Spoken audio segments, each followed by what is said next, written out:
Mais alors, c'était comment Jérusalem au moment du mandat britannique?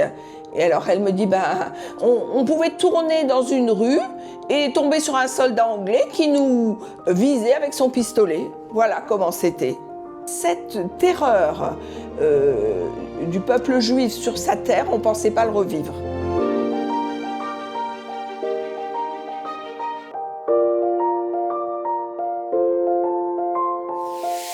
Mesdames, Messieurs, nous nous retrouvons pour le 10e épisode Découverte littéraire by Lilmod. Et on est très heureux d'accueillir Sophie Rachel Attal. Shalom. Shalom. Alors, tu viens avec un livre, c'est ton deuxième ouvrage que tu nous proposes. Troisième. Super, troisième. Palace en terre promise, chroniques et mémoires en temps de guerre. Avant de parler du livre, Sophie, est-ce que tu veux nous raconter un petit peu d'où tu viens, qui tu es, comment tu es arrivée ici, pour comprendre un petit peu? Je pense que c'est lié à ça, puisqu'en fait, dans l'introduction, tu parles de ta vie, c'est pas un roman, ça parle de l'histoire des gens. Tu emploies le terme, ce sont des histoires vivantes, ces personnages que tu vas, interroger. Mais avant de parler de ce palace en terre promise, raconte-nous un petit peu qui tu es, d'où tu viens et comment on arrive à ça. Alors, j'ai fait mon alia en 2005 avec ma famille. Et bon, c'était une alia sioniste, puisque j'ai été élevée au biberon, on va dire, au sionisme, par mon père qui était au Bétar de Tunisie. Et ma mère qui était également très sioniste. À l'âge de 7 ans, je suis rentrée au Bétar avec mes frères et sœurs. J'y suis restée de 7 ans à 14 ans.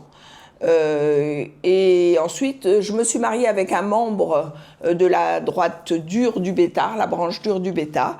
Et on s'est mariés à Jérusalem et on a rêvé notre alia pendant 20 ans avant d'arriver. Entre-temps, on a fait 3 enfants. Donc, on peut dire que tu as eu une formation sioniste, vraiment dans le Bétar.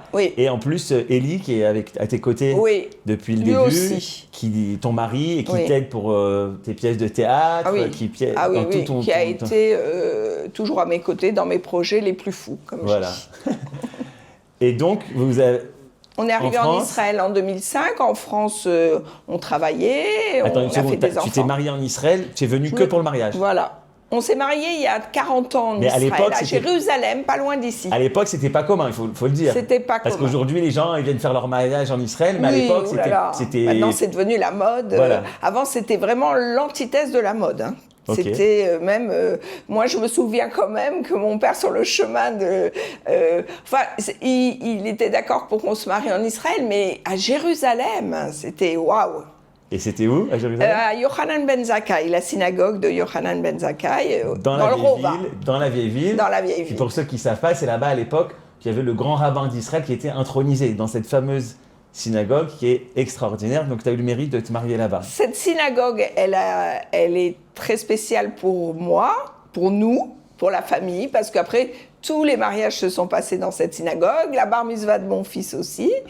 Et il se trouve que ma fille a épousé il y a 7 ans le petit-fils aîné du grand rabbin de cette synagogue depuis 40 ans. Donc, tu vois. Mais il n'y a pas de hasard. On s'est retrouvés à Yochanan ben Zakkai. À propos d'hasard, je suis obligé d'ouvrir les premières lignes de ton ouvrage. Je rappelle le titre, Palace en terre promise. On n'a pas dit de quoi il s'agit encore, mais les premières lignes m'ont marqué parce que tout de suite, on s'attend au portrait de plusieurs personnes que tu as rencontrées, mais tu commences dans le prologue différemment. Au fil des années, une conviction s'est imposée à moi. Le parcours de chacun de nous est guidé par une force divine qui nous dépasse. Certains l'appellent le destin. Pour ma part, en tant que juive croyante, sur ma terre, je l'appelle Hachem, le divin, le créateur du monde. Donc en fait, tu plantes le décor, que pour toi, c'est un livre finalement qui est relié à la Emouna, alors que... c'est une enfilade de circonstances qui ont fait que j'étais obligée de démarrer par la Emouna, puisque je me suis retrouvée face à ces ces valeureux, comme j'aime les appeler, qui sont des Israéliens mamaches, comme j'ai envie de dire, depuis des générations, pour certains, enfin pour la plupart, évidemment, puisqu'ils sont c'est une population âgée dans une maison de retraite senior qui s'appelle le Palace à Tel Aviv. Et je me suis retrouvée face à eux, très proche d'eux, alors que rien ne me destinait à être si proche d'eux. Et je me suis dit, décidément, en Israël, tout ce que j'ai fait depuis 20 ans, ben, je ne l'avais pas prévu et j'ai été au bout de la vérité que je cherchais, au bout de mes convictions, au bout de mes émotions. Là, je crois que je suis arrivée au summum de mes émotions face à ces valeureux, à ces personnes vivantes, comme je les appelle, qui représentent pour moi toute l'histoire du peuple juif et qui m'ont fait confiance. Pour moi, c'est du ressort du miracle. Et c'est pour ça que je dis constamment, Hachem... la main de Dieu nous guide. Ouais, qu'est-ce que tu me fais là encore comme surprise? Tu débarques à Jérusalem. Notre choix familial, on hésitait entre Tel Aviv et Jérusalem. Il se trouve qu'on avait plus d'amis et plus de familles à Jérusalem, donc on s'est lancé. J'adore Jérusalem, j'adore toujours Jérusalem, mais pendant 13 ans, je ne m'y suis pas sentie complètement à ma place, du fait sûrement de la Kedusha de cette ville qui est quand même qui n'était pas un poids, parce que ça serait exagéré de le dire, mais il se trouve que j'y cherchais ma place et j'avais l'impression d'être un peu, de vivre un peu en parallèle d'une autre vie que j'aurais souhaité. Et en effet, en arrivant à Tel Aviv, j'ai compris que ma place, elle était vraiment pas du tout au centre du monde, parce que le centre du monde, c'est Jérusalem, mais au centre d'Israël. J'ai envie de rajouter que j'y ai plus ressenti l'impression d'être israélienne, puisque j'ai été plus en relation avec des Israéliens à Tel Aviv qu'avec Jérusalem. C'est intéressant d'avoir cet amour tellement fort pour deux villes qui parfois sont parfois antinomiques, antagonistes. On dit que Tel Aviv, c'est plus cosmopolite, moins religieux, il y a la mer, la plage. Jérusalem, comme tu l'as dit, c'est plutôt la Gdoucha, la ferveur, le côté religieux qui prend le dessus. À Tel Aviv, Hachem ne m'a pas mis dans le milieu plage superficielle comme on peut l'imaginer. Il m'a mis dans un quartier, j'habite dans le nord de Tel Aviv, à côté d'une synagogue qui est, je la nomme parce qu'elle mérite d'être nommée, c'est la synagogue de la rue Clé, qui est tenue par le Rav Galam et sa femme Joy. Donc Ethan et Joy nous ont accueillis d'une façon magnifique. En effet, c'est une communauté qui est à 80% française, mais on se sent formidablement bien dans cette synagogue. Et en plus, bon, évidemment, moi, j'ai fait tchouva grâce à Élie Lemel à Paris. Et il se trouve que cette synagogue est du courant d'Élie Lemel, donc je m'y suis trouvée tout de suite à l'aise. Et donc, dans un milieu religieux à Tel Aviv, il ne faut pas croire, il y a de plus en plus de yeshivot, de synagogues, de communautés. Et les jeunes de Tel Aviv sont formidables aussi. Tu arrives à Tel Aviv et donc c'est ton troisième ouvrage, Chroniques et mémoires en temps de guerre. Comment tu voudrais bien nous dire, qu'est-ce que tu as essayé de faire dans ce livre ? Ce livre, il est assez spécial puisqu'il est composé en fait un petit peu de portraits. Tu dis que tu as rencontré des Juifs venus de Roumanie, de Pologne, d'Égypte, du Maroc, de Russie, de France ou même d'Italie. Et donc, tu as tissé un lien avec ces personnes-là et tu as décidé de mettre ça par écrit. Raconte-nous pourquoi tu as voulu mettre ça par écrit.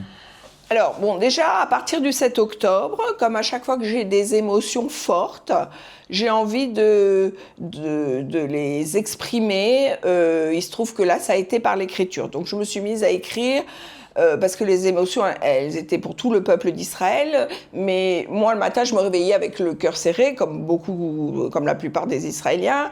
Et j'avais besoin de libérer ça.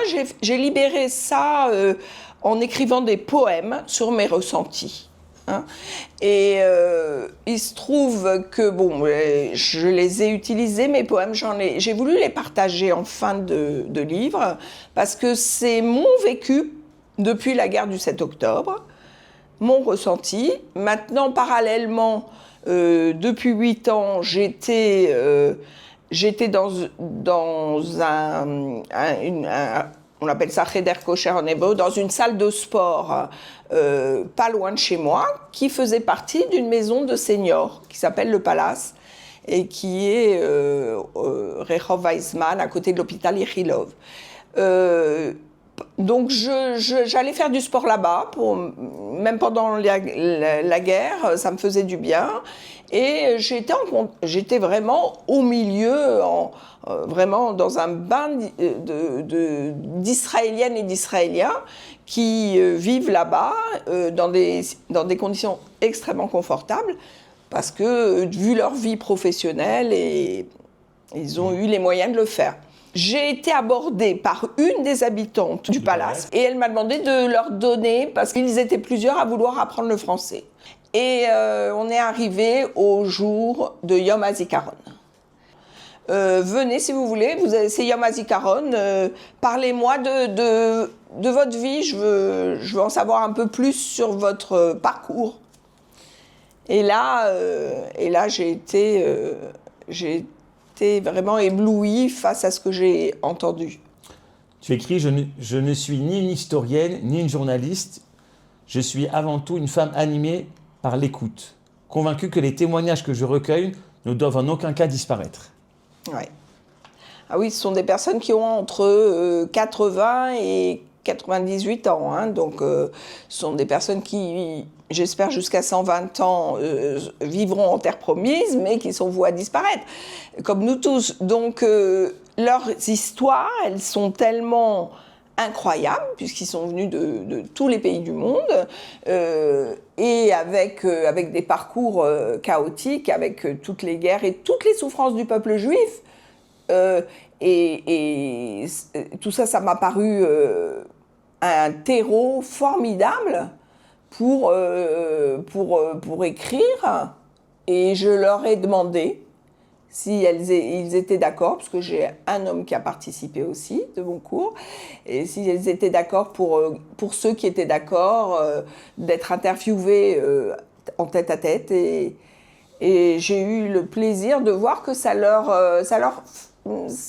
les enthousiasmait plutôt qu'autre chose. Alors tu dis que tu t'es mis justement dans une pièce sympathique, dans la bibliothèque du palace. Et Que sympathique. Tu as fait comme ça un entretien, j'imagine, à plusieurs fois peut-être, plusieurs heures. Quelle a été tout d'abord la réaction de ceux que tu as interviewés après, lorsque tu leur as montré le livre, peut-être qu'ils ont lu? Quelle a été leur réaction Ah, ils sont mignons. Ils sont enchantés. Là, je viens de recevoir la totalité des livres. Donc, mercredi, je leur donne le cours et je leur ai donné rendez-vous 1 heure avant pour faire la dédicace. Ils l'attendent déjà avec impatience. Ils l'ont vu parce qu'au départ, j'ai reçu 2 exemplaires. Donc, il y a un mois de ça, je leur ai montré. Ils étaient complètement époustouflés. C'est vrai que c'est un miracle. Ça s'est passé à Yom HaZikaron dernier, notre cours sur leur mémoire. Et on est quand même voilà, ça n'a pas mis un an, quoi, cette histoire-là. Ça a mis 9 mois, comme un accouchement. C'est incroyable. Il y a un mot qui m'a touché par rapport à ce que tu écris ici. Palace en terre promise. Et en fait, écrit chronique et mémoire en temps de guerre. C'est ce mot mémoire qui m'a interpellé. Et de quelle manière la guerre, puisqu'on est encore en guerre, là on est au 24e jour de la 3e, je ne sais pas comment on peut appeler ça, mais en tous les cas, de cette fameuse guerre contre l'Iran. Comment, à ton avis, ce moment de guerre qu'on est en train de vivre aujourd'hui en Israël, comment il a influencé sur les entretiens que tu as eu avec eux et peut-être sur les histoires qu'ils ont voulu ou pas raconter, te livrer? Bon, alors, il faut dire que quand je leur ai demandé de raconter leur vie succinctement pendant le cours de français, on était déjà en pleine guerre du 7 octobre. Et on avait déjà la problématique des otages qui n'étaient pas revenus. Donc, on était déjà tous très sensibilisés. Et quand eux m'ont raconté leur vie, qui est quand même très chaotique, leur arrivée en Israël ne s'est pas faite facilement. Il y en a qui ont traversé la Sibérie, il y en a qui ont été cachés par leurs parents dans des paniers en osier parce que ils avaient moins de 2 ans et qu'ils n'avaient pas le droit de monter sur les bateaux. Enfin, il y en a qui sont venus à la nage.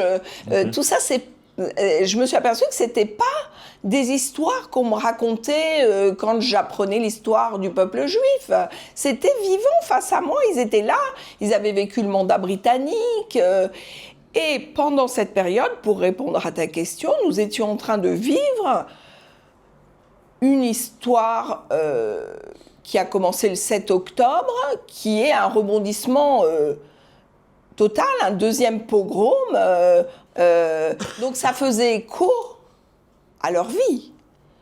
Donc c'est pour ça que j'ai appelé ça chronique et mémoire en temps de guerre, parce que leur mémoire faisait écho à l'histoire qu'on était en train de vivre. On était encore dans une guerre pour la reconnaissance de l'État d'Israël et la reconnaissance du droit au peuple juif de vivre dans l'État d'Israël.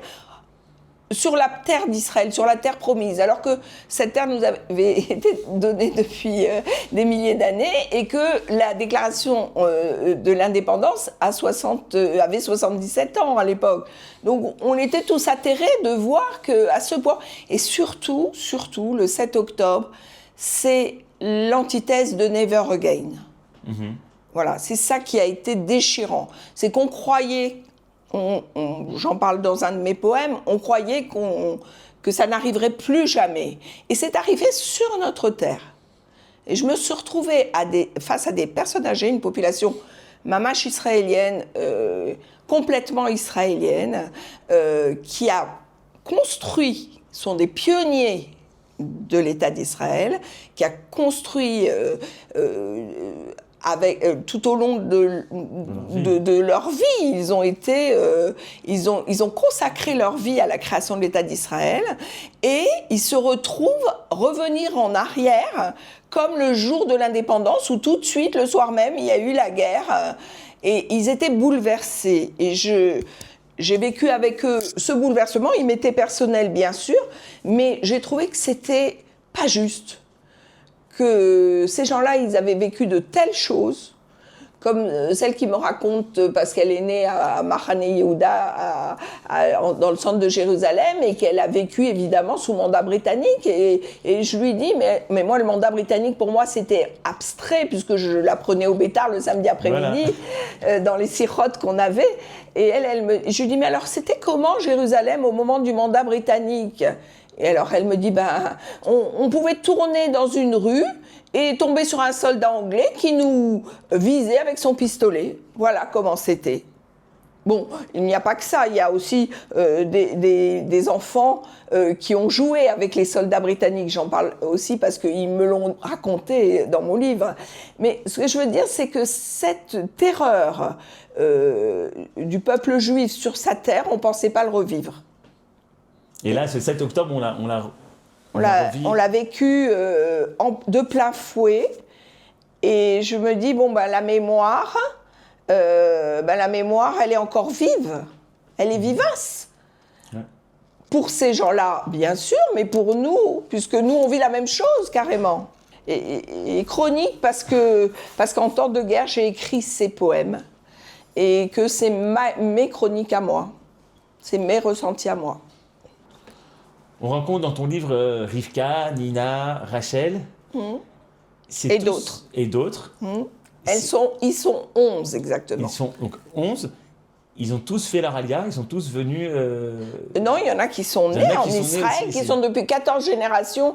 Je pense à Hana Aboulafia Ronen, elle me vient à l'esprit, qui est quand même la femme, et elle-même, elle a été espionne pour l'État d'Israël au Mossad, et elle a vécu en Iran, en Éthiopie, avec son mari Doudi, qui était un véritable personnage du Mossad et du Shabak. Elle est née à Tzfat et sa famille était depuis 14 générations à Tzfat. C'est le fameux rabbin Aboulafia. Aboulafia. Mais oui, il y en a quelques-uns, on va dire qu'il y en a un tiers qui sont nés en Israël et qui sont là depuis des générations. Et c'est très émouvant aussi parce que ils sont la mémoire d'Israël même avant 1948. En fait, ce que tu fais dans ce livre, et c'est ça qui est magnifique, c'est que à travers leur petite histoire avec un H, tu racontes la grande histoire d'Israël, de ce peuple, de ce kibbutz Galuyot, du fait qu'on revient des quatre coins du monde ici sur notre terre.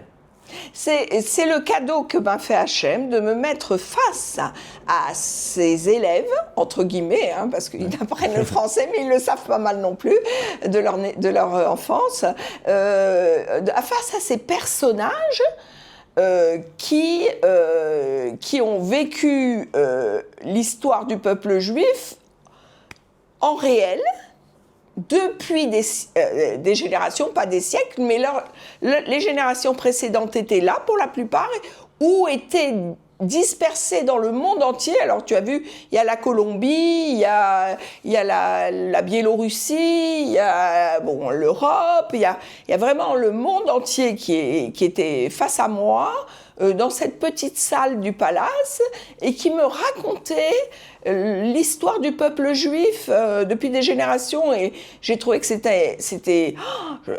j'ai reçu ça comme un cadeau, j'ai voulu le transmettre. J'ai l'impression, en t'écoutant, que ça t'a fait énormément de bien, puisque tu avais beaucoup d'émotions, ça t'a permis de poser ces émotions, d'en faire quelque chose. Cette fois, c'était pas une pièce de théâtre, mais c'est un livre. Mais eux aussi, j'ai l'impression que pour eux aussi, c'était un petit peu thérapeutique de pouvoir se livrer à toi. Ben oui, arrivé à ce stade de sa vie, on aime bien raconter sa vie. Et j'ai vu que ça leur apportait beaucoup. Et ça, encore une fois, c'est mon rabbin Ethan Galam m'a dit, t'as fait une grande mitzvah. J'en étais pas consciente, franchement.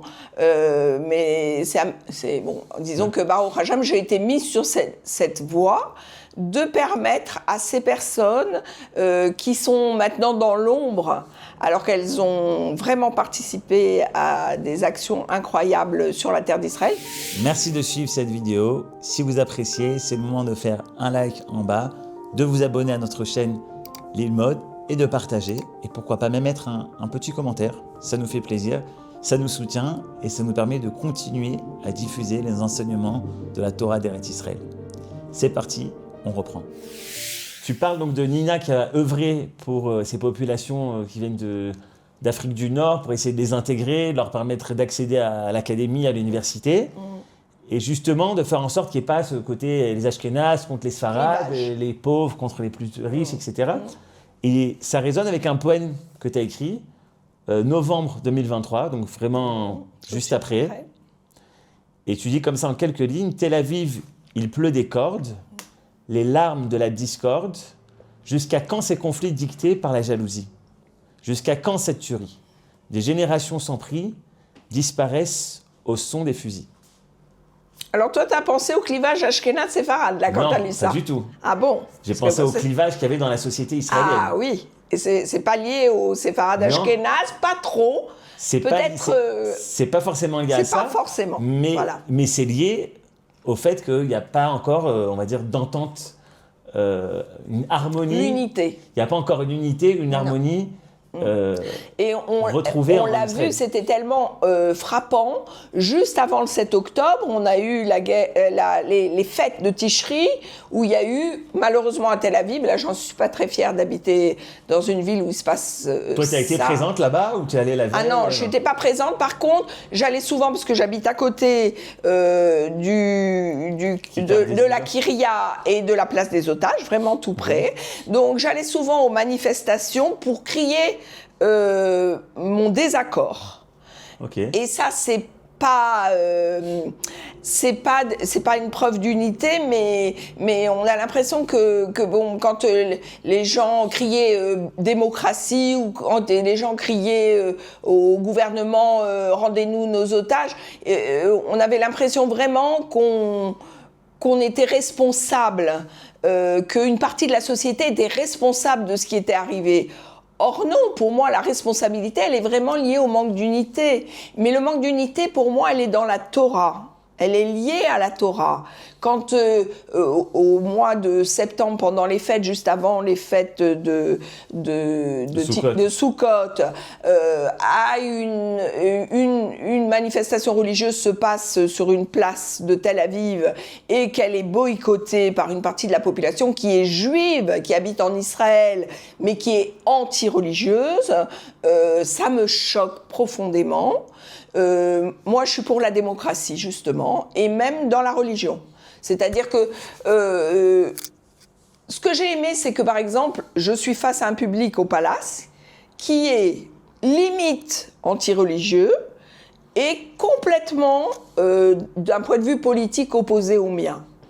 Mais je suis acceptée, même avec ce que je réponds comme ressenti par rapport aux situations. Voilà, ça c'est c'est ça la démocratie. Mais c'est intéressant parce que se respecter. Tu dis que finalement ce livre-là, oui. c'est une certaine manière une rencontre oui. de deux histoires. Oui. Qui font partie du peuple juif, oui. mais qui ont une vision un peu différente, parce que toi, ce serait plutôt un bord politique, un autre bord politique. Complètement. Au niveau religieux, vous n'êtes pas sur la même oui, ligne mais on se respecte. Vous vous respectez. Comme des gens mais moi, ce que je trouve encore plus fort, c'est qu'il n'y a pas juste un respect, il y a un dialogue.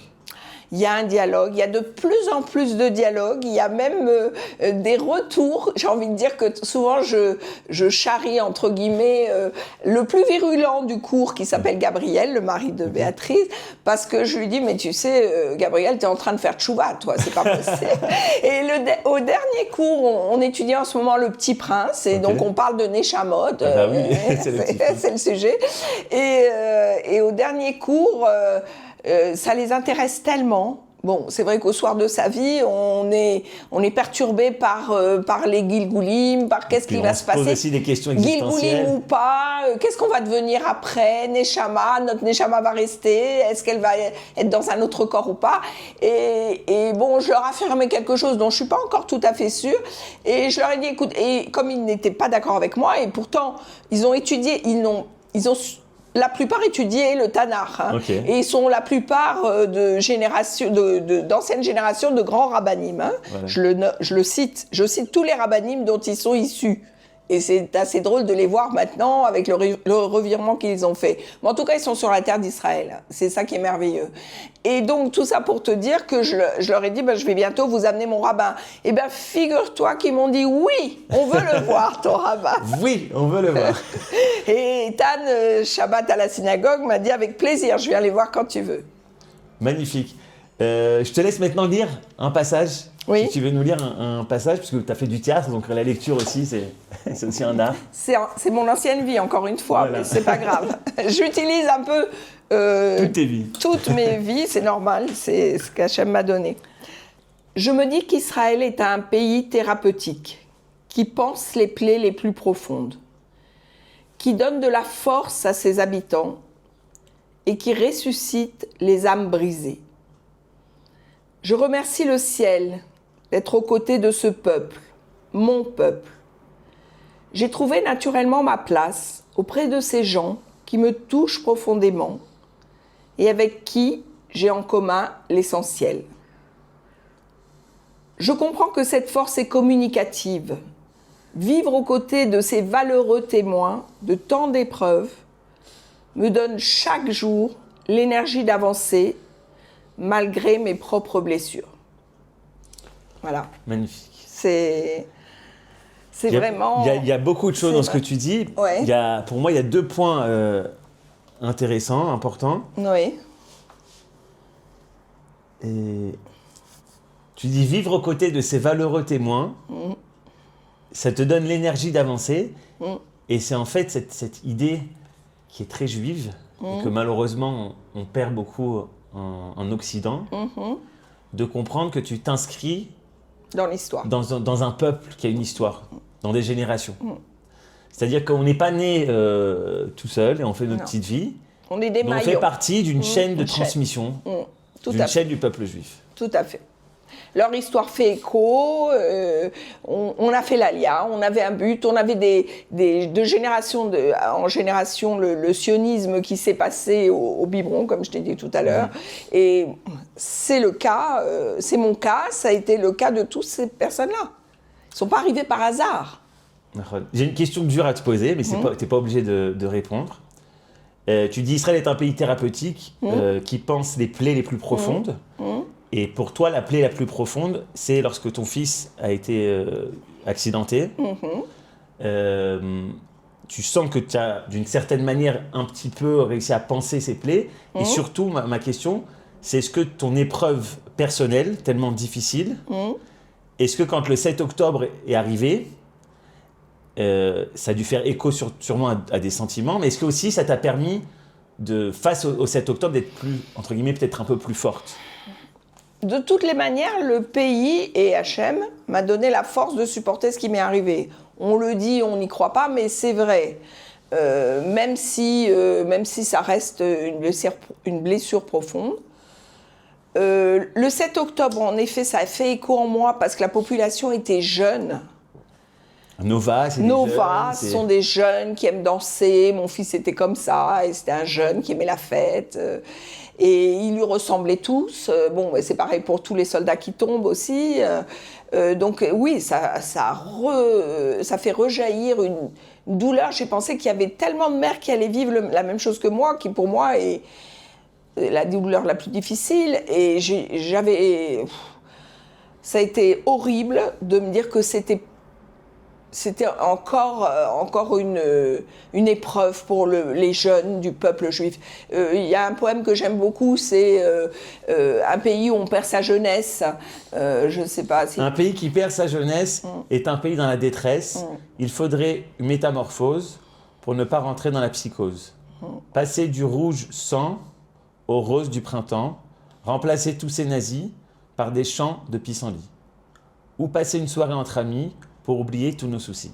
Ouais. Bon, alors ça, ce poème, je l'avais écrit même avant le 7 octobre, pendant une des guerres qu'on a vécues depuis 20 ans, et qui a été intégré à la pièce que j'ai jouée sur mes dialogues avec mon fils, « Maman, mets un sweat et calme-toi ». Ce poème, je l'ai écrit parce que voir des jeunes tomber, c'est encore plus douloureux.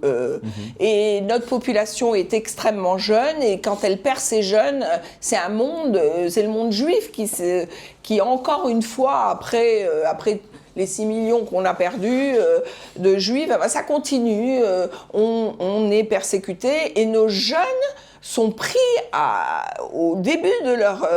et ça, c'est une douleur qui m'est très forte, parce qu'elle fait écho à la perte de mon fils, qui était très jeune, très vigoureux, très gai, très heureux, en pleine jeunesse. Oui, ça, pour moi, c'est terrible. Et puis les enfants, et puis les bébés, et puis tout ça. Alors oui, ces gens qui souffrent en Israël, toutes ces mères qui ont perdu depuis des années des enfants à l'armée. D'ailleurs, juste avant l'accident de mon fils, il y a eu le Yom HaZikaron, toujours, décidément. Et j'ai été interviewée dans une radio, par hasard, parce que j'étais dans le milieu du théâtre, et on m'a demandé comment j'avais vécu la soirée à Jérusalem, la soirée du Yom HaZikaron. Et j'avais dit, sur la radio Cannes, je crois, que pour la première fois, c'était au bout de pas tout à fait 10 ans en Israël, j'arrivais à voir l'émission du soir à la télévision où on voit toutes ces mères qui allument les flambeaux, toutes ces mères qui ont perdu. J'ai dit, parce que leurs fils, c'est nos fils. Et il se trouve que je l'ai dit 2 mois avant l'accident de mon fils. C'était un peu prémonitoire, mais c'est ce qui s'est passé. C'est que je me suis, au fur et à mesure, complètement identifiée à mon peuple. Au bout de 10 ans, j'étais déjà, ça y est, cernée, comme j'ai envie de dire. C'est-à-dire que j'étais bien accrochée, je me sentais vraiment... Et puis, après, quand il m'est arrivé ce drame, je me suis dit, qu'est-ce qui m'est arrivé? Pas plus, pas moins. que ce qui est arrivé à toutes ces femmes qui ont perdu leurs enfants à la guerre. Il se trouve que mon fils était dans une unité combattante au moment de la guerre du Liban en 2006-2007. Et qu'on avait peur pour lui, qu'on ne dormait pas la nuit, mais il n'est pas mort à la guerre. Il est mort sur la route. Donc c'est un accident, c'est bête. Et il y a plus, malheureusement, de décès sur les routes en Israël que par les guerres ou à l'armée. Et ça aussi, c'est une cause que je veux défendre, c'est le rétablissement de la sécurité sur les routes et surtout sur cette route affreuse qui nous a fait perdre tellement de jeunes entre Tel Aviv, Eilat et Tel Aviv. Mais oui, le courage du peuple juif sur sa terre, malgré, parce qu'il n'y a pas une famille qui n'a pas été touchée par la perte d'un enfant à l'armée.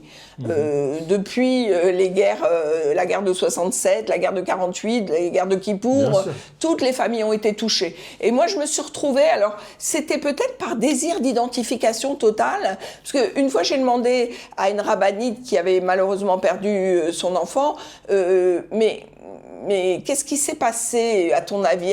Elle m'a dit, j'ai demandé, j'ai envie de la citer parce qu'elle mérite d'être citée, Tali Ben Ishai, elle est venue à la Shiva chez moi à Jérusalem et elle m'a dit, tu sais, Sophia, avant de perdre mes enfants, j'avais demandé à Hachem de me rapprocher de lui. Et je lui dis, toi, Tali, te rapprocher d'Hachem, t'étais déjà très proche, non? Elle m'a dit, non, il y avait quelque chose qui me manquait. Et voilà, elle m'a dit, c'est ça qui est arrivé. Ouais. Et moi, quelque part, le Rav Ben Arosh, que j'ai envie de citer aussi, parce qu'il a été, d'abord le professeur de mon fils, le Rav de mon fils à la Yeshiva du Machon Meir, un des Ravs, puisqu'il y en a plusieurs, et il m'avait dit à la Shiva, Sophie, j'avais pas compris cette phrase sur le début, il faut que tu prennes ton épreuve, pas à titre personnel, mais que tu le mettes dans la dimension de l'épreuve du peuple juif. Et quand il m'a dit ça, j'étais assez atterrée. Comme souvent, dès mon arrivée en Israël, j'ai pas compris certaines logiques, la logique du peuple d'Israël, la logique de vivre en Israël, que j'ai compris qu'après. Et quand il m'a dit ça, j'ai eu un haut le cœur. J'ai dit, mais je peux pas dire, mon fils, il est parti avec, comme tous les jeunes d'Israël qui peuvent partir. J'arrivais pas, sur le moment, à comprendre. Maintenant, avec le temps, je comprends ça, que mon histoire, et comme toutes les histoires du peuple juif, elles sont liées. Et comme tu as dit très bien tout à l'heure, on est des maillons. Et la force de l'autre, et là, la force de ces valeureux, parce qu'ils ont vécu des histoires pas faciles, ces valeureux que j'ai décrits, leur force, elle est communicative. La force du peuple juif, elle m'est communicative. Il me serait arrivé, je plains les pauvres femmes comme la mère d'Ilan Halimi, à qui c'est arrivé en Chutz Laaretz, en dehors d'Israël. Mais comment on peut se remettre sans l'air d'Israël, sans le courage que nous donne ce pays, sans la joie, entre guillemets, qu'on peut retrouver à un moment donné grâce à l'enthousiasme et la force de ce pays? Comment on peut vivre un deuil pareil en dehors d'Israël? Pour moi, là, c'est impossible. Tu sais ce qu'on dit à la fin des Shiva? À la fin d'une Shiva, on dit Yerushalayim tenuchamu, que Mitzion tenuchamu. On dit que Jérusalem te guérira, va t'amener la consolation. La consolation. Et peut-être sans le savoir, c'est la phrase que tu viens de dire maintenant. Mais je l'ai eu aussi, le Rav, je pense que c'est le Rav Cherki, parce que je donnais un cours chez moi toute l'année qui a suivi l'accident. Et je demandais à des Rav des rabbinim du Machon Meir de venir donner des cours pour le mois. Et je crois que c'est le Rav Cherki qui nous avait dit, ça y est, maintenant consolez-vous. Et ça, c'était d'ailleurs à la synagogue du Rav Belaïch, cette fois-ci à Mekor Chaim. Et quand il avait dit ça, j'étais sortie en furie. J'ai dit, comment on peut me demander de me consoler au bout de quelques mois de la mort de mon fils? Comment on peut oser me dire ça? Consolez-vous. Et comme d'habitude, j'ai réagi impulsivement. Mais maintenant, avec le temps, je m'aperçois qu'Israël nous aide à nous consoler, que j'avais juste à écouter, comme j'aurais dû écouter Benaroche tout de suite et me dire, oui, je fais partie d'un peuple qui a vécu et qui vit des choses lourdes. Mon fils est parti d'un accident de voiture, mais c'est Mina Shamaïm, c'est Hachem qui a voulu que son âme, qui était arrivée à sa réparation peut-être à ce moment-là, parte. Et tout ça, tous ces discours de rabbinim, j'avais du mal à les entendre. Maintenant, avec le temps, je les remercie, parce que oui, ils avaient les mots justes, mais surtout ce que je remercie, bon, c'est Hachem en premier, de m'aider, mais aussi de vivre dans ce pays. Je suis toujours, tous les matins à me dire, ce peuple et ce pays, c'est ça qui me donne de la force. Merci beaucoup, et très émouvant de parler avec toi. Merci. Ce livre aussi, il y a plein d'émotions, puisque dans ces portraits, tu racontes vraiment leurs histoires personnelles avec beaucoup de talent et d'émotions. Tu nous dis que ce pays te donne la force. Et est-ce que tu reviens de temps en temps en France? On a beaucoup de gens qui nous écoutent, qui sont à Paris, à Marseille, en Suisse. Est-ce que tu vas de temps en temps en France? Est-ce que tu sens peut-être ce fossé, peut-être pas en revenant, mais grâce aux réseaux sociaux ou à l'information, ou encore à des amis qui sont là-bas? Ah oui. Je suis contente que tu me laisses parler sur ça, que tu me donnes l'occasion de parler de ça, parce que c'est vraiment un sujet qui m'est sensible. Je reviens juste avant la guerre, j'étais en France, parce que malheureusement, mon petit-fils, le fils de mon fils, habite en France pour une période, j'espère. Mais il a reçu le bêta au biberon, ton fils, donc ça va. Il va... Ah oui, non, il va revenir. Hein. Il a déjà choisi sa place à l'armée. Donc il va revenir bientôt, puisqu'il va bientôt avoir 13 ans. Baruch Hashem. Et donc je suis obligée, depuis 7 ans où il est parti, cette période où il est parti, de faire des allers-retours. J'avais espacé parce que franchement, j'avais moins envie. Maintenant, je vais le voir 1 à 2 fois par an, et lui va me voir plus souvent. Et je suis face à une incompréhension totale. Je pensais que les Juifs de France, même dans ce quartier qui est protégé, un bon quartier, avaient compris, avec tous les événements qui se passent en France et en Europe, la seule solution qui leur restait, qui était évidente pour eux, c'est-à-dire de revenir rejoindre leur peuple sur la terre d'Israël et de se préparer, mais plus que se préparer, parce que se préparer en achetant un appartement, pour moi, ça ne signifie rien, c'est du tourisme. Se préparer vraiment à organiser une alia massive. Je pensais que l'alia massive se préparait en cette période. Et je me suis aperçue que non. Je vais te dire, pour toi, c'est évident, parce que tu as fait le pas. Oui. Pour moi aussi. Pour eux, c'est le moins évident. Oui. Et je pense que oui, acheter un appartement, ça veut dire beaucoup. C'est pas que du tourisme. D'accord. C'est oui, s'investir au niveau financier. D'accord. C'est oui, s'investir, c'est avoir un pied-à-terre. C'est petit à petit. Oui. Mais toi, tu t'attendais à quelque chose de plus... Je m'attendais en cette période d'un rattachement du peuple juif en Galoute, en Gola. Je m'attendais à un rapprochement plus fort que ce que j'ai vu. Non, l'attachement à la Galoute, leur vie de ghetto, entre eux, les satisfait. Et ça, j'ai du mal. J'aimerais encore une fois me promener avec mon livre pour les inciter à venir, si ça peut les inciter. J'aimerais participer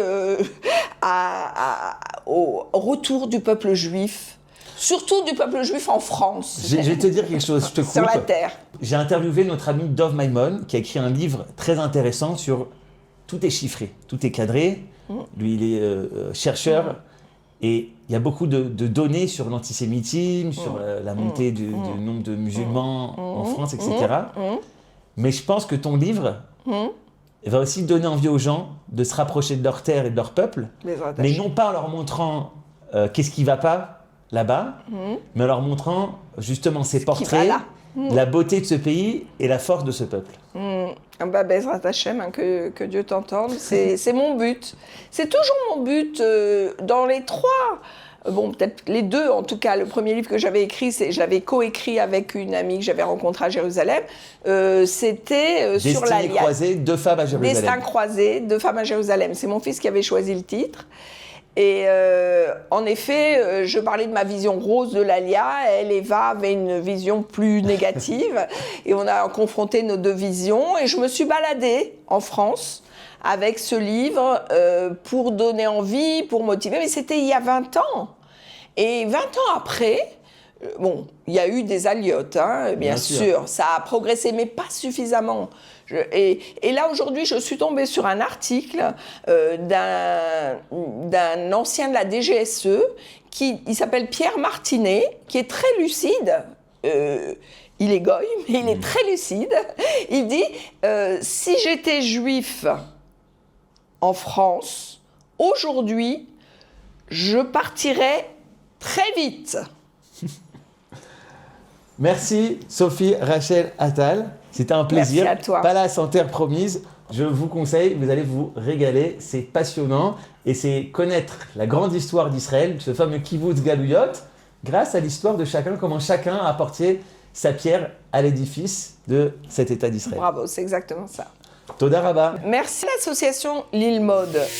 Merci de suivre cette vidéo. Si vous appréciez, c'est le moment de faire un like en bas, de vous abonner à notre chaîne Lilmod et de partager. Et pourquoi pas même mettre un petit commentaire. Ça nous fait plaisir, ça nous soutient et ça nous permet de continuer à diffuser les enseignements de la Torah d'Eretz Israël.